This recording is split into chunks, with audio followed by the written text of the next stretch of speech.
We've had some interesting guests here on the show so far, and this time we have Lauren Beukes from South Africa.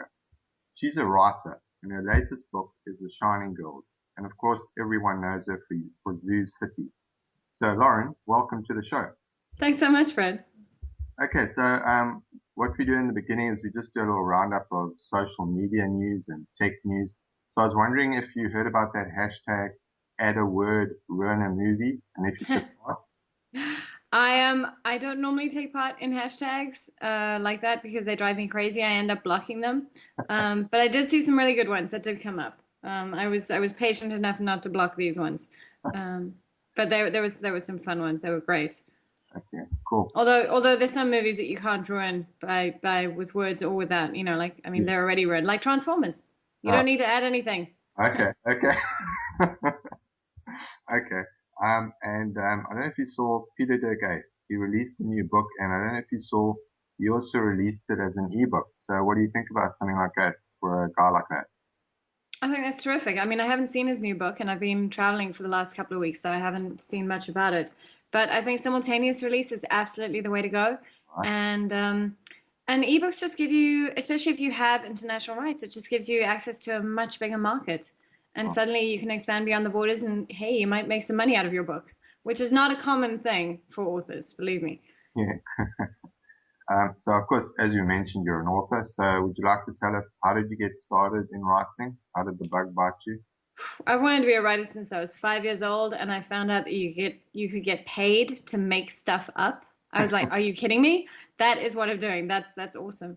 It only took me kind of 30 years to be able to do that professionally, full time. I was a journalist for a very long time, and I worked in kids animation. I had quite a long journey to get here, but I think that's also the price. I think my 5-year-old self would probably be disappointed in me, actually, at how long it's taken. But the reality is that is how long it takes.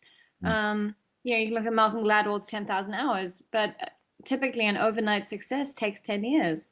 Yeah, yeah. Can you give us some details on your process as a writer? How do you, like, what's a normal day in the life of Lauren Beukes' life? I procrastinate as much as possible for as long as possible until the terror sets in, and then I write like a dervish. I normally spend the first couple hours of the day on Twitter, which is partly to keep me sane and partly kind of a warm up exercise and mainly avoidance behavior. But I also find interesting things on Twitter, and because social media is so much part of being a writer these days, I can kind of almost justify it as work. Uh-huh. Um, but it's definitely how I've connected with a lot of people in cities like Detroit and Chicago, which I'm writing about now. Right. And Twitter has been an all access pass. The same way journalism was a backstage pass to the world, so is Twitter. But you're able to do it from your desk, and that's really remarkable. So I can kind of justify it, but really I have this great app called Freedom, Okay. and it locks me out of the internet. Oh, It's just I set it for a saturation like 90 minutes, and it locks me out. And if I want to get back on, I have to do a hard reboot, which is obviously very bad for your machine. So you got to be really, really desperate. But of course, I can just check it on my phone. So what I've done is I now have a burner phone with no internet access, and I turn off my phone and I access Freedom. And then if somebody really needs to get hold of me, they can do it on my burner phone. That's how little willpower I have. It's terrible. okay. What about youngsters out there? What advice do you have for young writers out there starting out? I think going with reasonable expectations. You're not going to be the next J.K. Rowling on your first book. In fact, there is no next J.K. Rowling. No one has earned as much as she has or done as well as she has.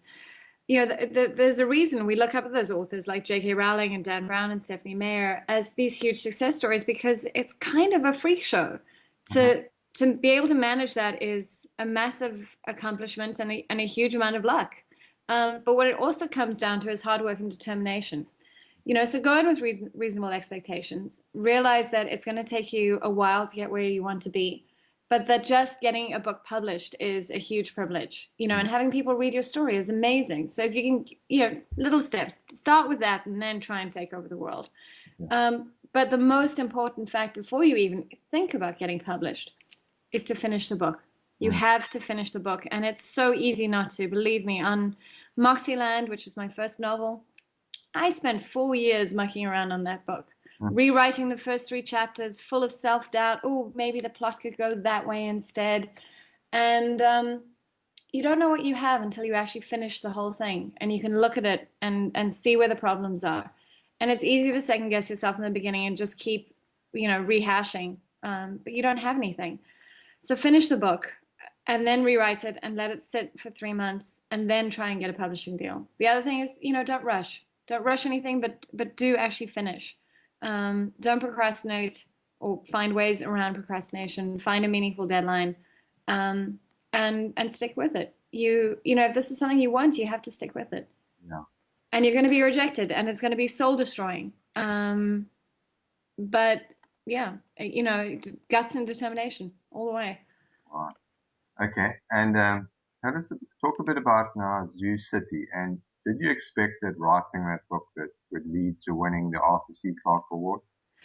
I was so arrogant that I thought my first book would take over the world, and it didn't. It had some nice reviews and stuff, but this is again, youthful expectation. I didn't expect Sioux City to win. I thought that Ian McDonald was going to win, for sure. He just won the Science Fiction Writers Award, sorry, the British Science Fiction Association Award, the BSFA. And I fully expected him to win the Clarke Award as well. So it was a huge shock, and I was just absolutely filled with so much gratitude for everyone who's ever picked up a copy of my book, everyone who's given me a break along the way, my publishers who believed in the book in the first place, my editor who helped me fix it from the rambling mess that it was. It's success is also something that really relies on other people and a lot of graciousness and generosity from them. And I remember just being overwhelmed with that feeling of happiness and gratitude. It was awesome.